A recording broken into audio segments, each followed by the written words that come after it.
Hola, ¿cómo están en este día? Vamos a estar hablando acerca de la hemostasia secundaria y fibrinólisis. La hemostasia secundaria o coagulación es el proceso por el cual los factores de la coagulación se activan en una cascada que acaban transformando la sangre de un estado líquido a un estado sólido. Su propósito es la formación de un coágulo estable de fibrina.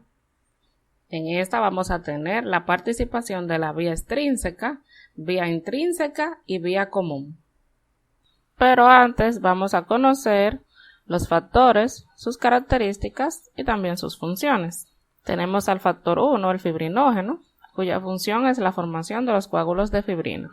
Tenemos al factor 2 o protombina, el cual en su forma activa tiene como función la activación de los factores 1, 5, 10, 7 y 8, así como también el 11, el 13, la proteína C y las plaquetas. El factor 3 o tisular es el cofactor del factor 7 activado. El factor 4 o calcio, cuya importancia radica en que es requerido para que los factores de coagulación se unan a los fosfolípidos. El factor 5 o proacelerina es cofactor del factor 10, con el cual forma el complejo protrombinasa. El factor 7 o proconvertina activa a los factores 9 y 10. El factor 8 o antihemofílico A es cofactor del factor 9, con el cual forma el complejo tenasa. El factor 9 o antihemofílico B activa al factor 10. El factor 10 o Stewart Power activa el factor 2, formando el complejo protombinasa junto al factor 5. El factor 11 o antihemofílico C activa al factor 9. El factor 12 activa a los factores 9, 7 y precalicreína. Y el factor 13, que es el factor estabilizante de la fibrina. Existen varios factores que son vitamina K dependientes. Ellos son el factor 10, 9, 7 y 2.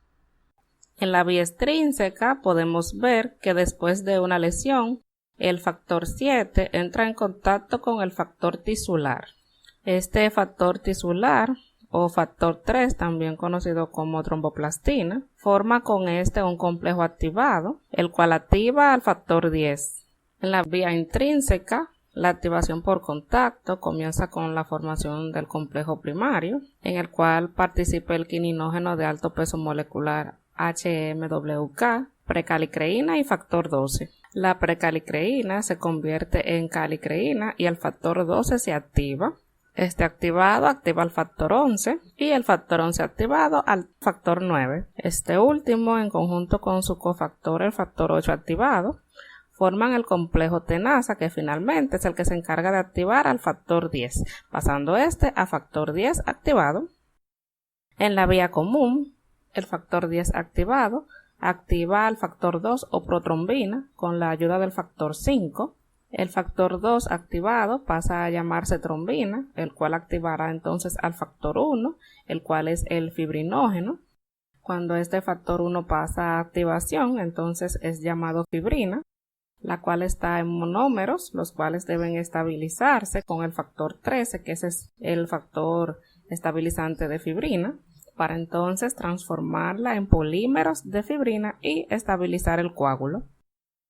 En términos de laboratorio y para evaluación de las diferentes vías, tenemos que el tiempo de protrombina es el que evalúa la vía extrínseca y el tiempo parcial de tromboplastina es el que evalúa la vía intrínseca.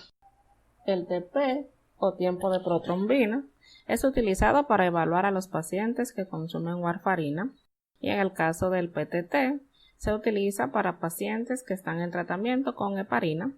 El PT se ve alterado en pacientes que tienen déficit de vitamina K, coagulación intravascular diseminada, hepatopatías, etc. Y el PTT se verá alterado en los mismos casos, pero agregando también la enfermedad de von Willebrand.